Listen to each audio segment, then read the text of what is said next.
Hey everybody, it is me, DeoGenZ. Welcome back to another episode of my Pokemon Crystal walkthrough. We started out today's episode in the hub of what I like to think is Kanto City. Saffron City. Kanto City. Wow, the Kanto region. That being Saffron City. And the reason that we flew back there is because it is a convenient west point off of Saffron City to where our next badge will be. And it is our second to last badge, actually. Like I said, we went in kind of a weird, wonky, flying all over the map kind of pattern. But it doesn't matter. There's no order that's specific to getting these badges. And you can roam through all the towns of Kanto as much as you want once you restore the electricity. In here, I don't know if there's anything available for you. I think it might be like it was back in the original Red, Blue, and Yellow, where you have to come back. Well, actually, no, there was no nighttime back then, so that's something different in this game. He'll only tell you a scary story and give you an item, which I'm not sure what that item is. He'll only do that once the sun sets. I'll have an annotation to tell you what item he gives you. But back in the originals, you used to get an Eevee up there. And this town is synonymous with Eevee, whether you're playing the game or you were reading the manga. The gym we're taking on today, obviously, the Celadon City Gym, but that leader in there is a grass-type leader, Erika. And I've never had trouble taking her on, whether it was in the originals that came out, Red, Blue, and Yellow, or these remakes of the reimagined Kanto region a couple years later. Now, it would be really awesome if you had a Pokemon with the ability called Wall Smash, so you can go into the Celadon Casino to see if any remnants of the Team Rocket hideout remains. But what's pretty interesting about this town and its gym leader is she also was involved in that Team Rocket scandal back in the manga, Pokemon Adventures. I highly recommend you guys check out the books, because that's the cool thing about manga. Every set of chapters comes in a volume. So it's a really cool collector's item, and as you can guess, we're going to be mainlining my firepower here of Typhlosion. But yes, I remember that quite clearly. She was responsible or related to an Eevee that kept transforming back and forth into all forms of its possible evolutions. So while the main hero Red was trying to capture this Eevee to prove to the Celadon City's leader that he was tough enough to take her on, this Eevee was counteracting everything he did, switching partially into Jolteon, sometimes Flareon, and even Vaporeon when it was called for. So it was a Team Rocket abomination. And I think, really, more or less, the reason that Eevee and Team Rocket are in this town is because the hideout is here. And what they were doing in that hideout was probably testing on that Eevee, which is pretty interesting. It's unfortunate that they never tied that into the games at all. It would be kind of a big motivation for the player to keep that Eevee along with them and kind of heal them out of Team Rocket's arms and the harms that they did with doing science experiments on it. That's fine though, because now in the second generation, you get an Eevee much sooner than you get it in the Red, Blue, and Yellow generations, the first gen. Plus, we have 2 extra forms to play around with. So that's always a fun thing to do. And it's too bad this wasn't 3rd gen, because then we could have been in a double battle right there and got rid of these 2 even faster. My goal for this episode is to see if I don't have to exit this gym at all. It would be really, really helpful for my editing if I could just keep it as one whole footage reel and then not need to take any breaks at the Pokemon Center. I'm going to go with that, because at this rate, there's nothing that can stop me. And really, there's nothing that can stop you either, so long as you have a good fire or flying type on your team.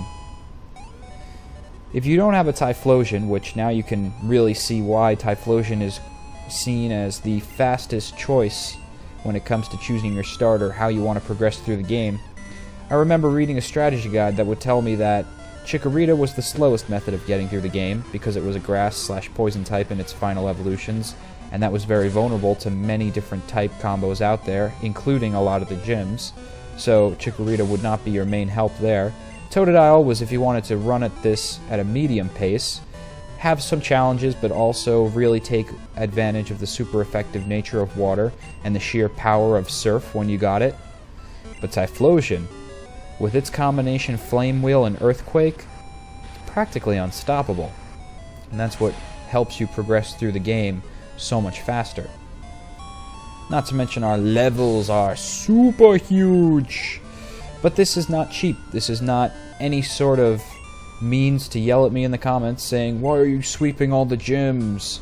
Why are we sweeping all the gyms? I don't know. Maybe because all the past episodes that we battled people? Yes. Believe it or not, in the past 50-something episodes plus, we have actually been gaining experience points for each battle. I'm sorry, I can't help it, but Pokemon do grow in strength as their level increases and as they evolve. Trust me, this is not even a comparable power level to what we really need when taking on the final tough challenge of this game. As far as I'm concerned, these gym leaders are death fodder.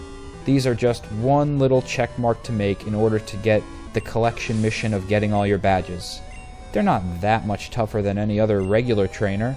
I think the most challenging gym leader that we faced so far was Blue, and that was it. All the others we've had a perfect counter to, and the only reason that Blue gave us a little bit of trouble was because I forgot my Umbreon, and if I had that battle also would have went a lot quicker than it did. But even when you were playing this in the first generation games, by this point, in the old Kanto, you either had a Charmander evolving on your side, or you wanted to get a Growlithe, or you had a Pidgey, because that's one of the first things that you see out in the wild, so you think, oh, it must be good and you must capture it. And then it turns out to be pretty useful in your team thanks to its flying ability. I don't know about you, but when it came to Pidgeys and Rattatas, I quickly learned how common they were just by seeing how often they appeared in the grass, so I decided not to raise them. But I want to know, did any of you raise a pity?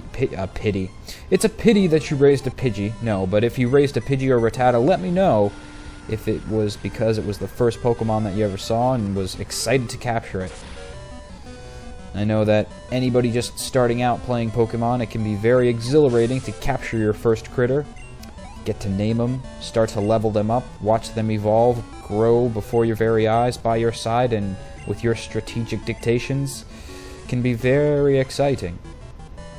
But sometimes you get swept up in that and use some common Pokemon that aren't horrible if you train them up right, but really aren't great to take along for the final adventure. This final opponent that I speak of, we'll be able to access him after we defeat this gym. So, although this is the easiest gym, in retrospect I probably should have done this one first because of its easy level. Although it is the easiest, it is the last step in completing Crystal almost all the way. Of course, there's going to be some bonus episodes after we take on that trainer, because yes, I do realize we still have to go after the legendary Ho-Oh and Lugia, which are now adorning the borders of this current iteration of my walkthrough. So let's wrap this up quick, because I am eager to catch some legendaries and see the strongest trainer in both the Kanto and Johto region combined. I don't even think the Elite Four at the level that they're at, not even Lance with all his comrades, could take on this trainer. He is that tough. But Erika, really the only way she's going to give you trouble, and I guess you could do this as sort of a joke to see how well you can counteract what she throws at you. If you bring water Pokemon here, or ground, or rock, that's really the only time you'll have trouble at this gym. But so long as you bring just one fire Pokemon, it doesn't even need to be your super strongest best. It could have been maybe a Slugma that you saw on Route 17 while taking the cycling path. If you raise that up to a comparable level around the 40s or at least higher 30s and have a strong fire move, you'll blaze through this gym in no time. And that's really the best advice I can give you here. You don't even really have to know the stats for these Pokemon. If you have the firepower, they're going to fail. They cannot stand up to your strength of flames. You must scorch your nemesis like the voltage 1,000 power nuclear tonnage of the sun I guess it's not really voltage, but whatever. Flaming radionuclear waves of doom. Look at that, pathetic. Even if they do get one attack on you, and I believe this was the first time that it happened, it's laughable. It's really not going to do any damage whatsoever. So be sure to bring a Growlithe, or at this point really you should have an Arcanine, or some other strong fire type in your arsenal. At this point you can have options to get a Magmar, but I never got a Magmar in this game because I always thought its sprite was goofy looking. Plus, at the time, there was no possible evolution into Magmortar, so that was also another reason why not to get it. It never evolved, and back in those days, I only wanted Pokemon that would eventually change into cooler, stronger forms. I thought that the whole game was based on that. Just keep evolving Pokemon, and if you can be more evolved and higher level than your opponent, you can win. But it doesn't come down to that necessarily, as we've seen throughout these many episodes of this walkthrough. But that's it. The Rainbow Badge is ours. And with this final badge, in the next episode, we can take steps towards Mount Silver. Mount Silver is the other half of the post-game adventures of Crystal that you can complete, other than doing all the side quests and Pokedex collection type things. It is the second region you can unlock after you beat the Elite Four, but only after you defeat all the gym leaders. So with that, inspiring her to do better and maybe get some type versatility in her team, I will see you next time, where we will start to travel towards Mount Silver.